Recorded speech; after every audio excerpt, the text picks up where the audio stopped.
Bonsoir.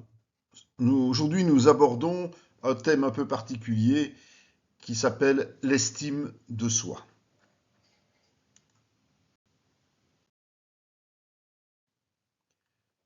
Dieu dit que nous sommes des créatures merveilleuses. L'estime de soi, c'est la capacité de nous voir tel que Dieu nous a créés à son image. Cela va provoquer chez nous un sentiment de gratitude que nous allons lui exprimer.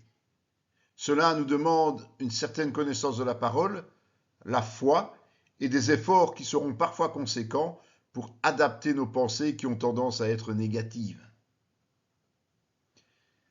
Dieu a dit que sa création était très bonne. Comment pourrions-nous remettre en question l'appréciation de Dieu vis-à-vis de l'œuvre dont nous faisons partie?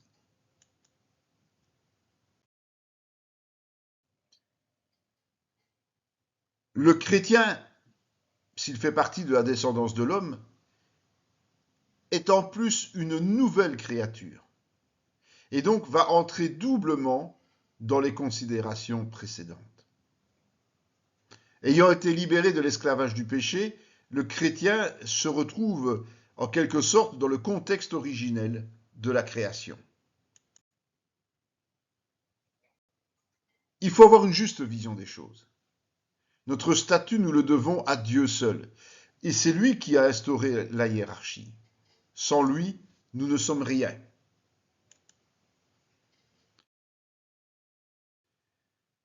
Tout cela est le plan de Dieu. Il nous a choisis pour une raison simple, la sainteté et l'obéissance. En contrepartie, il nous assure un avenir paisible et il fait de nous son temple dès aujourd'hui.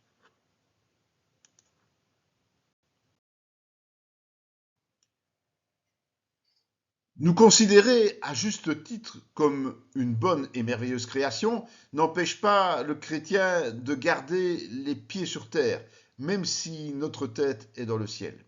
Comme souligné, nous devons tout à Dieu seul. Et l'humilité nous amènera même à voir l'autre, notre frère, comme supérieur à nous.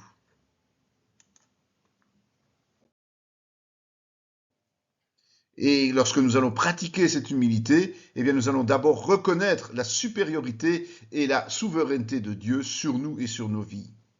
Notre service sera alors désintéressé et considéré comme tout à fait normal au vu du sacrifice de Jésus pour nos péchés.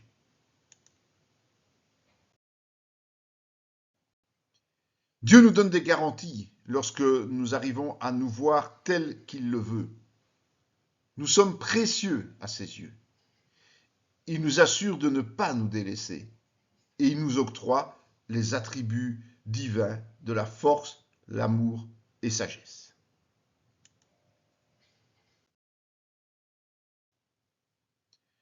Si nous devons tout à notre Créateur, cela ne nous empêche certainement pas d'apprécier pleinement ce qu'il a fait de nous par amour et d'ainsi avoir une estime pour les êtres recréés que nous sommes devenus.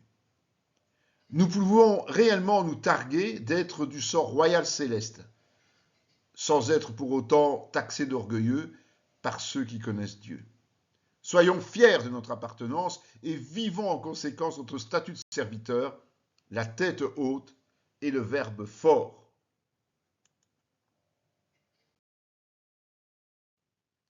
Intéressés par nos études? Eh bien, rejoignez-nous. Vous pourrez voir le panel que nous vous offrons et les possibilités de formation en théologie.